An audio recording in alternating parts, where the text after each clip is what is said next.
Olá, esquivadores do paletó de madeiro, olá, esquivadoras da paletá de madeira, eu sou Otávio Gá, este é o Super 8 e hoje... Com o sucesso recorde do terceiro filme, a New Line Cinema não perdeu a oportunidade de continuar tirando uma casquinha dessa lucrativa franquia de terror que mistura maldição com slasher adolescente. E foi assim que trataram logo de providenciar... Premonição 4 teve o maior orçamento da franquia até então. A New Line Cinema estava tão confiante que injetou dessa vez 40 milhões de dólares na produção. Mas com uma condição, o 3D estava ressurgindo com força total, então o estúdio queria porque queria que esse filme fosse feito em 3D, tacando coisa na tela pra dar e vender. Na cabeça dos executivos da época, essa era a graça do 3D. Então dessa vez, assim como em Premonição 2, Glenn Morgan e James Wong deram espaço para Eric Brass escrever o roteiro, ele que também foi um dos diretores roteiristas de Efeito Borboleta, enquanto a direção voltou para as mãos de David R. Ellis, tal qual no segundo filme também. Reassumiu praticamente a mesma equipe do segundo filme. Quanto ao elenco, dessa vez ele foi composto por carinhas que nem eram muito conhecidas na época, como até hoje continuam não sendo muito familiares, pelo menos para mim, com a exceção de duas. Mykelti Williamson, que deve ser reconhecido como Bubba pelos fãs de Forrest Gump, e Kristen Allen, que fez uma aparição em Um Mentiroso, mas se você reconhece de outros carnavais, isso pode tanto entregar sua idade quanto o que você costumava fazer nas madrugadas de sábado na década de 90. Deixa eu ficar quieto para não entregar ninguém. Porém, para protagonizar essa bagaça, o filme contou com Bobby Campbell junto com Chantal Van Zanten. Agora, pela primeira vez, Tony Todd não dá nem as caras, nem as vozes por aqui. E pela primeira vez na franquia também, esse quarto filme não foi filmado em Vancouver, no Canadá, mas no Estado Unido mesmo, aproveitando a cidade de Nova Orleans, na Louisiana, um autódromo em Mobile, no Alabama, um shopping center de McKinley, na Pensilvânia, e a seção de Nova York do parque Universal Studios em Orlando, na Flórida,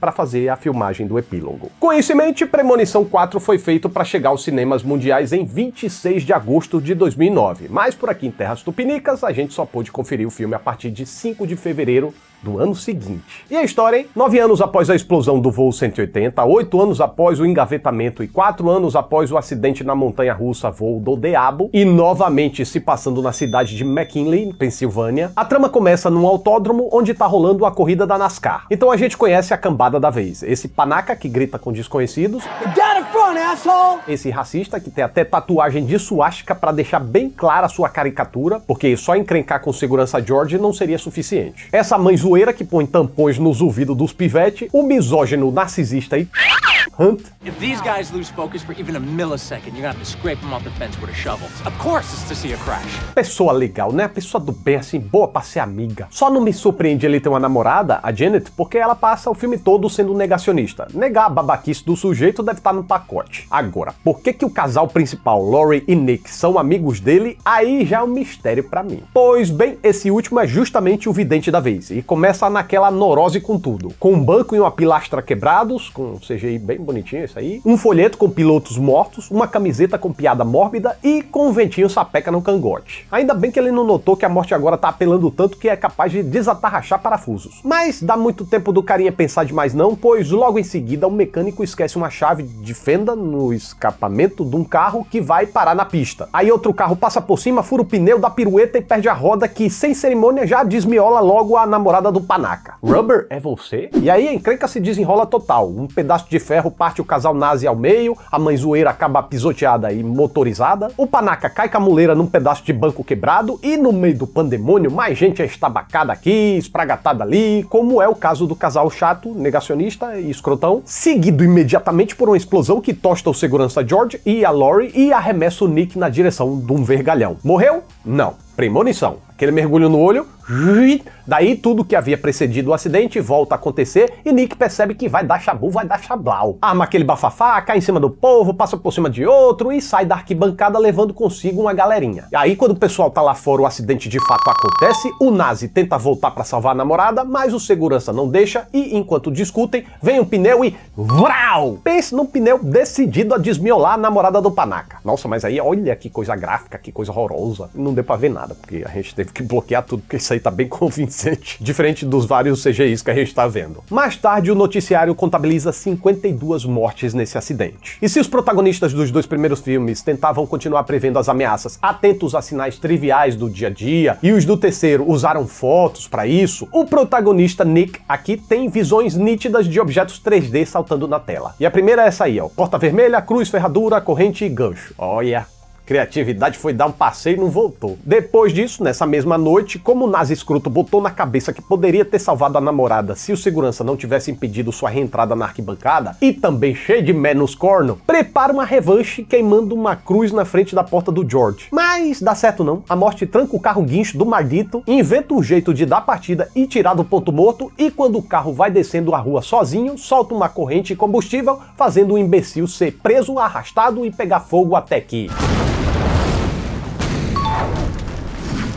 Na manhã seguinte, Nick vê a notícia na TV, reconhece a porta vermelha da visão e tem uma nova com um ventilador, tesoura, trava de cadeira, chapinha, cigarro, pedra, olho. E então, mais tarde, nesse mesmo dia, a Emanuele no espaço, entreguei de onde eu conheço, Samantha é o nome da personagem. Ela vai ao salão de beleza, onde tem um ventilador bambo, uma cabeleleila de má vontade, uma cadeira com a trava frouxa, hidratante no chão e uma latinha sendo esquentada pela chapinha. Mas, ainda que a cadeira dê susto, os fios da mulher escorreguem no hidratante e a latinha exploda derrubando o ventilador, a mãe zoeira escapa ilesa dessa situação. Pelo menos até chegar na porta, quando o jardineiro fumante do outro lado passa com o carrinho por cima de uma pedra que os filhos da mulher haviam jogado e a pedra voa diretamente no olho da mamãe deles. Vendo a notícia desse acidente, Nick e Laurie ficam apopléticos das ideias e, ao pesquisarem sobre premonições no Google, descobrem o que a gente já sabe sobre as tragédias anteriores, que os sobreviventes começam a morrer um a um na ordem que deveriam ter morrido no acidente do qual se safaram. Eles contam para os miguxos que têm opiniões divergentes sobre o assunto. A negacionista Janet, bem,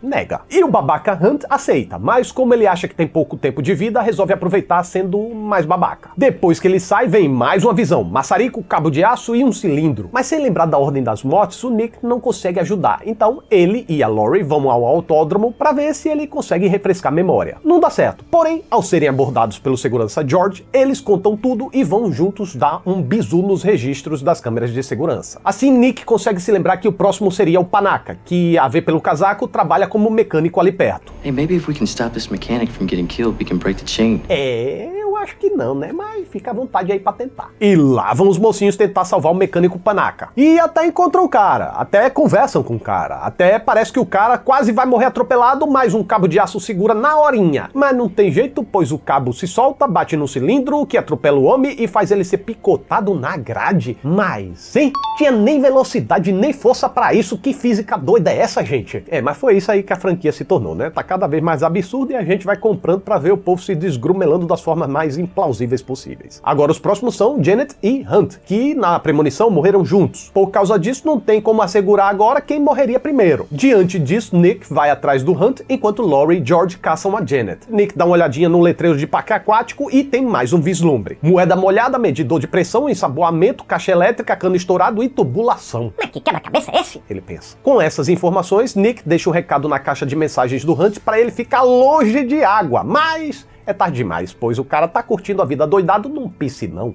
e quando vai ouvir a mensagem é molhado por um pivete e o celular pifa. Um jatinho de água desse, né, não? Hunt toma a arminha do pivete e larga o treco num cercado, onde cai e liga a drenagem da piscina. Nessa mesma hora, Janet toma uma cagada de pombo no para-brisa e decide levar o carro num lava-jato. Olha pra isso, os dois estão envolvidos com água. A quem a visão se refere, não dá pra saber, ou talvez aos dois. E aí Janet atende a ligação da amiga só pra dizer que tá entrando no lava-jato, diz que depois fala com ela e desliga na cara. Podia ter perguntado pelo menos o que é, o que você quer. Depois não vê o aviso de abaixar a antena. E aí, quando começa a lavagem, a antena é rumada na caixa elétrica que dá um cutiu-cutiu nervoso, o lava-jato endoida, estoura cano, a mina fica presa e o carro começa a ser inundado. Já lá com o Hunt, ele deixa sua moeda da sorte cair na piscina, mergulha pra pegar, mas acaba sendo puxado pelo fiofó na sucção da drenagem. É Hunt afogado do carro, é Janet afogando lá, daí a mina consegue até pôr a cabeça pra fora, mas fica enganchada e com o carro se movendo em direção a uma escova giratória, vai... Não sei qual é o perigo disso aí não, já que é uma esponja, né? Um negócio meio fofinho, sei lá, tem perigo aí? É algo que a gente não vai saber, pois nesse momento Lori e George encontram o lava-jato e conseguem empurrar o carro da enrascada, salvando ela a tempo. Já no caso do Nick, baseado no letreiro do parque aquático, ele até encontra o piscinão, mas como não faz ideia de onde procurar o amigo, este acaba sofrendo o chupão grego mais violento da história.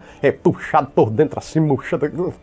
Eita, coisa horrível. E agora, sendo a vez do George, como ele estava sofrido pela perda recente da família no acidente de carro em que ele dirigia bebum, o homem resolveu se entregar. Porém, se entupiu de anestésico e chamou o Raul logo em seguida. Tentou se asfixiar no carro e o carro pifou. Tentou se enforcar e a corda atorou. Ou seja, não é a vez dele. Sendo assim, nossos heróis deduzem: Saving Janet must have destroyed the list then. E aí comemoram, fazem planos pro futuro, mas, numa bela manhã de sol, prestes a viajar para Amsterdã, lá vem mais uma visão em 3D. Chuá, sirenes, torneira, molhou, serpente, símbolo. Nisso, ele vê no noticiário que tem mais um sobrevivente que deveria ter morrido no acidente. Um cowboy que na premonição interagiu com ele mudou de lugar, mas como isso acabou não acontecendo, ele foi para outro lugar e acabou se safando, ferido e foi internado. Só que o que ninguém poderia prever é que no andar acima dele, um fisioterapeuta irresponsável deixou uma torneira aberta na banheira de hidroterapia que transbordou, gotejou, fragilizou o pavimento e fez a banheira cair bem em ciminha do coitado do cowboy. Nick e George até correram pra lá, mas só chegaram a tempo de ver a merda acontecendo ali, ao vivo em cores. Depois disso, na saída do hospital, George explica que tá tendo uma espécie de déjà vu e... Eita bichoca, olha pra isso, uma ambulância fazendo gol contra. E olha aí o símbolo da cobra, era isso que a visão tava avisando. Enquanto isso, Lori e Janet, achando que esse negócio todo tinha acabado, foram pegar um cineminha tranquilas e calmas. Nick tenta contato, mas não consegue, porque elas estão no cinema, e então corre para lá, onde a morte já estava fazendo suas maquinações numa obra do shopping, bem atrás da tela do cinema. Lori até pressente algo ruim, mas como a amiga negacionista não dá trela, ela deixa pra lá. Enquanto isso, na obra, querosene se espalha, a luz do sol bate num óculos e inicia uma chama num resto de pó de madeira. O fogo se alastra e tá se aproximando de trocentos galões de gasolina que tem ali. E aí a gente se pergunta por que uma obra precisa de tantos galões de combustível desse jeito? E peraí, esse combustível aí faz combustão espontânea? Espontânea? Enfim, vamos pra frente. Nick finalmente encontra Lori em meio a um monopólio de um mesmo filme. Tira a amada do cinema, ao passo que Janet fica lá reclamando e se negando a sair e... se fu. Nick e Lori se desembestam pelo shopping, mas agora tá tudo desmoronando, o povo caindo pelas tabicas e até a escada rolante tá dando pipoco. A minha nossa, Lori escapole, vai cair, Nick segura, vai cair, Nick puxa, mas a perna da moça engancha, ela é puxada pela engrenagem e acaba virando patê. Mas ora, vejamos só, era mais uma premonição old style. Nick ainda estava atravessando a rua quando...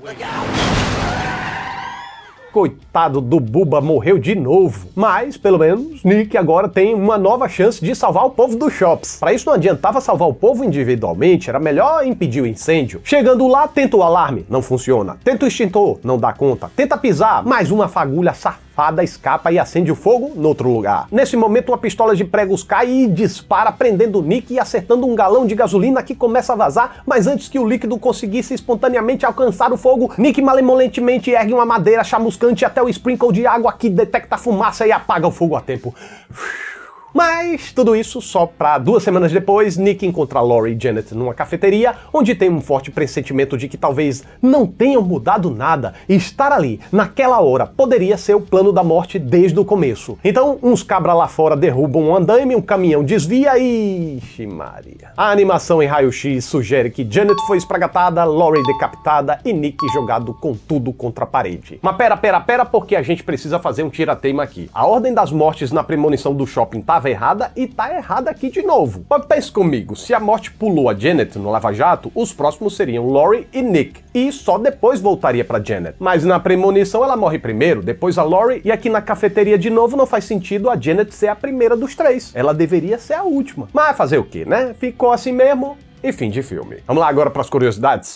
O acidente do autódromo pode não ter sido inspirado, mas é muito semelhante a um desastre da vida real, o desastre das 24 horas de Le Mans de 1955, no qual uma colisão entre vários carros lançou bloco de motor abrindo caminho na multidão, capô cortando as pessoas como uma guilhotina e vários outros destroços ferindo público e pilotos das mais diversas formas. Sem contar que ainda rolou explosão que provocou um incêndio. E tudo isso junto, acredite ou não, resultou numa perda total de 84 vidas. Já uma morte específica, a do Hunt, parece ter sido inspirada num conto chamado Guts, ou Vísceras, de Chuck Palahniuk, que fala sobre um rapaz que senta no dreno da piscina e acaba tendo seu intestino puxado pra fora. Eu li esse conto e já adianto que é pesado. Principalmente quando a gente descobre que esse tipo de acidente já aconteceu na vida real. E pior, com crianças. Pois antes mesmo do filme, em 2007, Abigail Taylor, uma menininha de 6 anos, também teve as vísceras puxadas pelo dreno de uma piscina, fazendo ela passar por cirurgias e complicações depois, até perder a vida 9 meses depois. E em 2009, mesmo ano de lançamento desse filme, tem outro registro, a de Salma Bashir, de 5 anos. Ela, no caso, sobreviveu, porém, de acordo com uma notícia de 2019, ela passou a não conseguir mais comer e se alimentou desde então por uma sonda ligada a uma bolsa com nutrientes.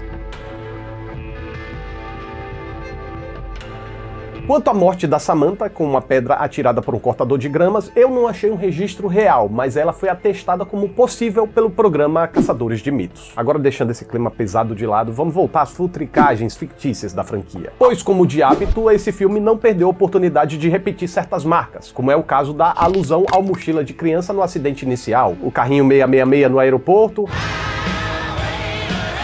tocando na rádio, e a montanha-russa Voo do Diabo. Já aqui, o carro que inicia o acidente é o número 6, mas em alguns ângulos aparecem 3 número 6, marcando 666, de um carro que tem estampas de chama e que depois ainda pega fogo pra valer. Outra marca clássica de premonição é o número 180 do voo que iniciou a bagaça toda. Aqui, logo no início, a seção da arquibancada onde acontece o acidente é a 180, como dá pra ver nesse trecho. Mais pra frente, as camisas dos pivetes da Samantha têm os números 9 e 20. Se a gente multiplicar 9 por 20, dá 180. E depois Nick lê uma matéria impressa sobre a morte da Samantha, onde tem uma notícia relacionada dizendo acidente de ônibus com 32 mortos na rodovia 180. E na URL dessa matéria tem 108, um anagrama de 180. Aquela forçaçãozinha de barra que a gente faz. Por fim, abrindo a sequência de encerramento, aparece um busão e esse busão tem o número 180. Agora, quanto aos personagens com nomes de cineastas de terror, rolou mais ou menos aqui. Por quê? Porque os personagens até tinham sobrenomes no roteiro com sobrenomes de cineastas. Mas no filme foram creditados apenas com nomes sem sobrenomes. Alguns nem nome tinham e foram creditados apenas como mecânico, cowboy, racista, esposa do racista. Mas além dessas referências reincidentes, o filme tem outras referências internas mais casuais, como a sequência de abertura fazendo uma recapitulação, se não de todas, da maior parte das mortes dos 3 filmes anteriores, só que em formato de raio-x. A cerveja que o racista tá bebendo enquanto dirige é a High Pale Ale, a mesma dos caminhões Beba Responsavelmente em que os motoristas bebem enquanto dirigem, que aparecem na rodovia do filme 2 e depois prensando os protagonistas no filme 3. Os filhos da Samantha entram no salão com copos da bebida Slush, a mesma raspadinha que Ashley e Ashlyn beberam antes de morrer na câmara de bronzeamento artificial no filme 3. Esse carro que aparece na oficina é muito parecido com o Chevrolet Nova Super Sport do Carter do primeiro filme. Antes de ir pro Lava Jato, Janet dá moedas pro mendigo, que conta a esmola dizendo Let's see what we got here, Brownie. Brownie é o sobrenome de Alex, o protagonista do primeiro filme. E por fim, o letreiro do parque aquático que desperta a visão do Nick sobre a morte dos seus amigos é Clear Rivers. Waters. Nem preciso dizer que esse é o nome e sobrenome da personagem secundária do primeiro filme, que voltou pra morrer no segundo filme, né? Bom, acabou o que eu disse. E mencionando agora uma referência externa, o filme que Laurie e Janet foram assistir no final se chama Love Lays Dying, que significa algo como o amor está morrendo. Porém, as imagens vistas na tela são de um filme real, Despertar de um Pesadelo, de Rennie Harlin, com a Gina Davis e o Samuel L. Jackson. A explosão mostrada aqui também tá no clímax desse filme. Falando agora de prenúncios, no autódromo, Janet pergunta Why we chose this over seeing the movie? como se o cinema fosse mais seguro do que um autódromo. Mais tarde, a gente descobre que, pelo menos nesse filme, não é não. O racistão tem um colar de gancho, talvez porque ele trabalhe com um guincho. Mas isso também já prenunciava que ele morreria após ser preso por um gancho. Além disso, ali no carro, ele tem uma decoração de uma ferradura, mas que a gente já viu no filme 2 que, virada pra baixo, dá azar. Já no caso da Emanuele no espaço, digo, da Samantha, a morte dela estava prenunciada na mesa da casa do Nick. Olá. produtos de beleza, ventilador e pedras para aludir ao salão de beleza, ventilador e uma pedra sacana que sai lascando a cara dela. I've got my eye on you two. Já a quase morte afogada da Janet é prenunciada por itens em seu carro, como esses peixinhos sinalizando que o carro dela vai virar um aquário, ou quem sabe uma banheira, o que é sinalizado por esse patinho de borracha. Por último, a morte do trio no final já havia sido avisada no jornal em que o vento derruba uma caneca de café. Lá dizia: acidente mata 3 estudantes, carro atravessa a vitrine de uma cafeteria. O que também, convenhamos, estava sendo avisado na cafeteria Morte por Cafeína, que ficava numa rua com uma placa Dead End, ou fim da linha. Vendo o filme, parece que todos os efeitos praticamente se resumiram a um CGI mal feito, né? Mas não foi bem assim não. Na sequência inicial do autódromo, tiveram escombros práticos caindo no elenco, carro em chamas real descendo num trilho em direção a um dummy, uma complexa composição de dummy em fundo verde, alternando com a atriz Krista Allen, enquanto um motor real vinha na direção dela. Só é uma pena que no fim das contas a composição não tenha ficado a das melhores e o complemento em computação gráfica na sequência praticamente toda tenha ficado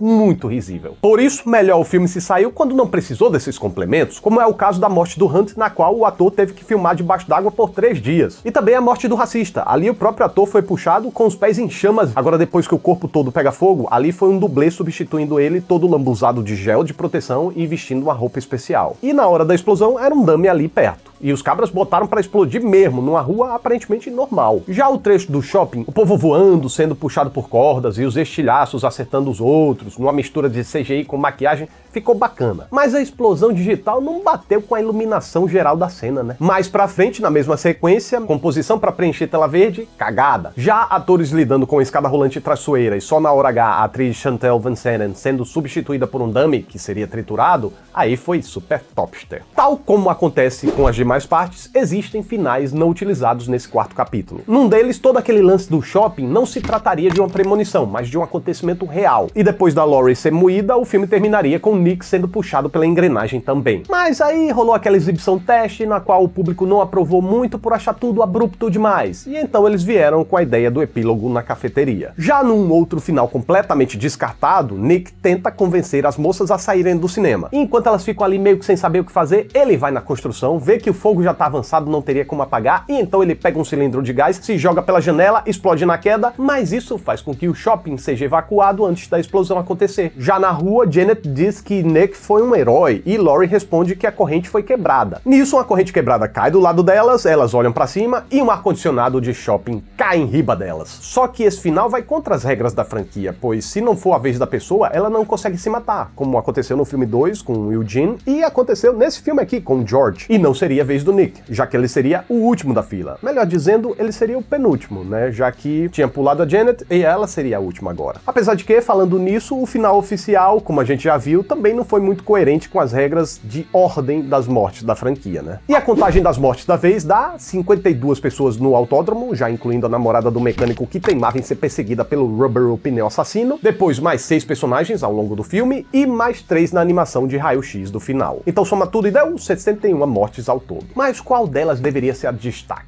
Olha, tinha tudo pra ser a da Laurie na escada rolante, mas como ali era uma premonição, não vou considerar não. Acho então que o Hunt merece o prêmio. É um personagem detestável que pagou feio, ficou preso no fundo da piscina ali asfixiando, numa agonia da boba e ainda teve seus órgãos internos sugados. O que apesar de ser extraordinário, a gente viu pelos casos reais que é muito plausível de acontecer.